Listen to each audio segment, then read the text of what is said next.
नमस्कार, स्वागत है आप सभी का स्पेशल रिपोर्ट में। आपके साथ हूं रुक्मणी। सूतक काल में काशी विश्वनाथ के स्पर्श दर्शन करने वाले कथावाचक मुरारी बापू ने भारी विरोध के बाद माफी मांग ली है। पत्नी की मृत्यु के तीसरे दिन ही मुरारी बापू ने वाराणसी में काशी विश्वनाथ के दर्शन और कथा वांचने के लिए पहुंच गए थे, जिस पर पूरा संत समाज भड़क गया था। विवाद जब बहुत ज्यादा बढ़ गया तो आखिरकार मुरारी बापू को माफी मांगनी पड़ी।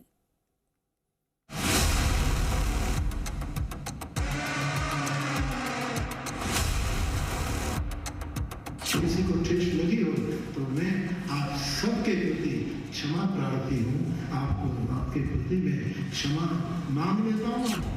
कथावाचक मुरारी बापू की जुबान पर क्षमा शब्द इसलिए है क्योंकि उन्होंने सूतक काल में बाबा विश्वनाथ का दर्शन किया, स्पर्श पूजन किया और तो और राम कथा भी सुनाने लगे।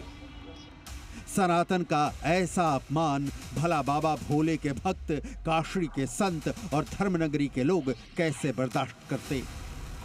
इसलिए मुरारी बापू के खिलाफ मोर्चा खोल दिया। सूतक की परिस्थितियों में राम कथा कहना घोर निंदनीय है। जब व्यक्ति धर्म से ऊपर उठ करके अर्थ की कामना से इस प्रकार के आचरण करता है तो यह समाज के लिए निंदनीय हो जाता है। शास्त्र विधि को त्याग करके कोई भी कार्य नहीं करना चाहिए, क्योंकि उनको असौच लगा हुआ है। उनकी पत्नी का देहांत हो चुका है। शास्त्र विधि से हीन, अन्नदान से रहित, बिना मंत्र के, बिना दक्षिणा के और बिना श्रद्धा के किए जाने वाले यज्ञ को तामस यज्ञ कहते हैं। तो यह एक प्रकार से अगर यह यज्ञ गया रामचरितमानस का यह करते हैं परायण, तो यह तामस यज्ञ कहलाता है। क्योंकि ऐसा धर्मशास्त्र विरुद्ध है, ऐसा करना धर्मशास्त्र विरुद्ध है, इससे प्रत्यवाय लगता है। इतना ही नहीं, जिस मंदिर में आप प्रवेश करते हैं उसका देव तत्व भी उस विग्रह को छोड़ करके और चला जाता है। काशी के साधु संतों और महंतों का गुस्सा सिर्फ इसलिए है क्योंकि राम कथा कहने वाले मुरारी बापू ने सनातन का नियम तोड़ा है।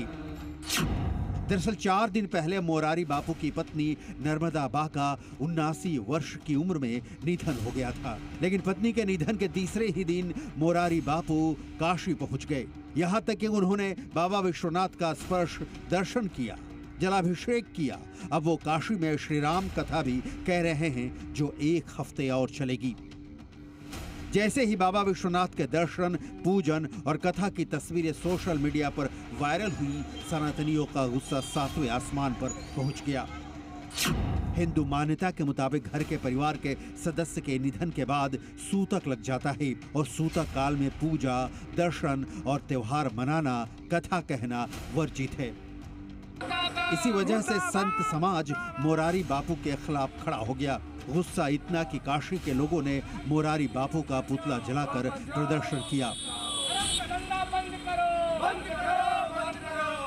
मुरारी बापू को भी ये यकीन नहीं हो रहा होगा कि उन्हें काशी के लोगों के ऐसे गुस्से का सामना करना पड़ेगा, जिसके बाद मुरारी बापू के सामने माफी मांगने के सिवाय कोई चारा नहीं बचा।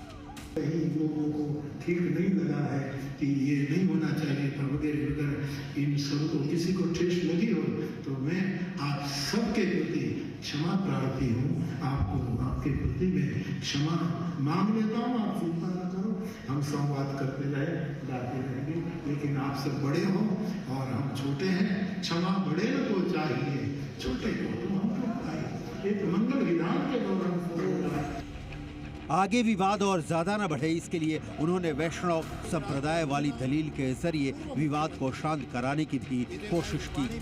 हम उसी परंपरा से हैं, वैष्णव साधु, कि हमें ये कोई लागू नहीं। क्रिया करते हैं, न उत्तर क्रिया करते हैं, और समाधि पे सब कुछ हमारा पूरा है। सनातन धर्म में हर सनातनी के लिए सूतक काल का पालन जरूरी माना गया है। इसलिए संतों ने मुरारी बापू को कड़ी चेतावनी भी दे डाली। मुरारी बापू का विवादों से पुराना नाता है। भगवान श्री कृष्ण के बड़े भाई बलराम को लेकर उनकी टिप्पणी पर भी बड़ा विवाद हुआ था। हालांकि तब भी उन्होंने माफी मांग ली थी। व्यासपीठ पर बैठकर अली मौला गाने पर भी विवाद हुआ था। जब सनातनियों ने आपत्ति जताई तो इस पर भी उन्होंने क्षमा मांग ली थी। सूतक काल में काशी विश्वनाथ में पूजा पर विवाद को लेकर मुरारी बापू सवालों के घेरे में हैं। सवाल यह है कि क्या विवाद खड़ा करना और फिर माफी मांगना उनकी आदत है